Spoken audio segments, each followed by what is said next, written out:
Comment est-ce que nous pouvons savoir ce qu'il y a dans notre inconscient? Grande question.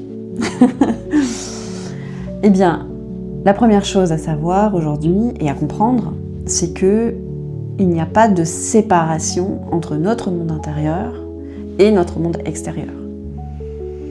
Notre vie extérieure est une manifestation de notre monde intérieur, est le miroir de notre inconscient.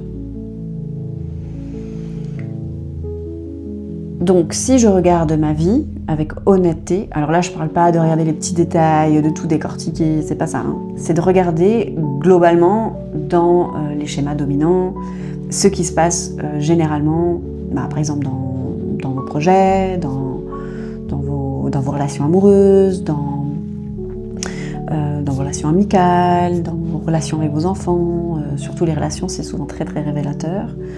Et qu'est-ce qui se répète aussi?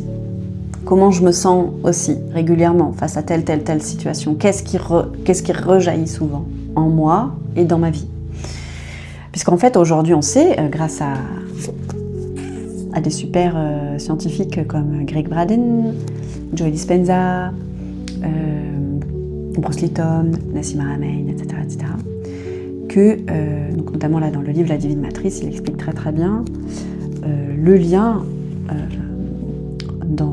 au niveau de la physique quantique, au niveau physique, le lien entre nous et l'extérieur. C'est pas séparé en fait. Donc la meilleure façon de savoir et de comprendre ce qui se passe en soi, c'est de regarder sa vie. Voilà. Et pour éviter de se raconter des histoires, parce que souvent on se raconte des histoires, par exemple, oui, bien sûr, je veux être en couple. Ok, mais est-ce que ta vie le démontre? Oui? Non? Voilà. Quel type de personne tu rencontres? Vers qui t'es attiré? Est-ce qu'il y a des schémas qui se répètent? Qu'est-ce que tu peux comprendre de ça? Est-ce qu'au fond, tu as vraiment envie d'être en couple du coup? Ouais. Et donc, il y a les histoires qu'on se raconte. Oui, je veux plus d'argent, je veux plus de ci, je veux plus de ça, je veux plus de liberté, je veux plus de joie, je veux des relations authentiques, etc. Mais si c'est pas présent dans notre vie, c'est parce qu'en fait, inconsciemment, une part de nous qui ne le veut pas, qui ne cherche pas à réellement nous permettre cette expérience-là. Et donc, regarder notre vie avec honnêteté, ça demande du courage, bien sûr, mais aussi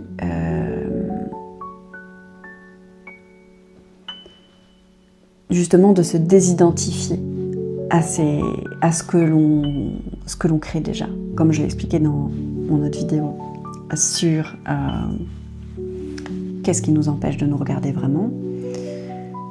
C'est important de comprendre que ce que nous créons à partir de notre inconscient, nos mécanismes inconscients ne sont pas qui l'on est, ne pas s'identifier à ça.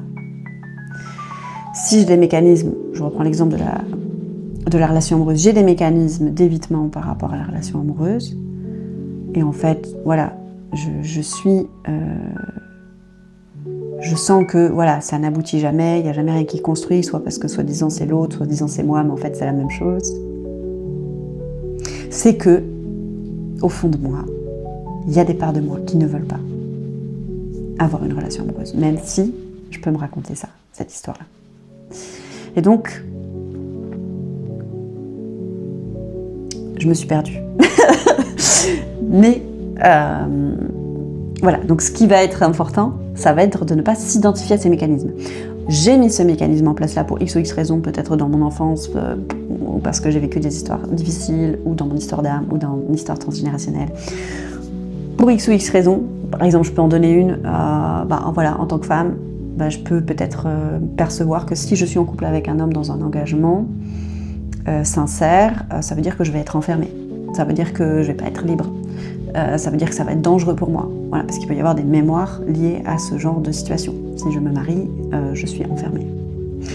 Donc, et même si consciemment je veux une relation. Mais en fait, ces choses-là agissent à un niveau plus profond. Et donc, si je vois que ça fait des années que j'arrive pas à construire quelque chose avec quelqu'un, c'est parce qu'il y a des mécanismes inconscients qui m'empêchent et qui voient plus de danger à aller vers ça que de sécurité, que d'épanouissement, etc., etc. Et donc, voilà, il suffit, entre guillemets, de regarder notre vie honnêtement. Et qu'est-ce qui s'y passe vraiment? En comprenant que ce qui s'y passe ou qui s'y passe pas, c'est que quelque part, notre inconscient l'a voulu. Et donc, pour regarder ça avec honnêteté, il suffit entre guillemets, de se désidentifier de ces mécanismes, de comprendre que ce n'est pas nous, que ce sont des mécanismes d'adaptation et de survie qu'on a attrapés. Comme un personnage de jeu vidéo qui a, on va dire, des compétences ou qui va avoir des mécanismes, etc., qu'il a sur lui. Mais ce n'est pas le personnage. Le personnage peut désapprendre des compétences et en réapprendre d'autres. Nous ne sommes pas ces mécanismes.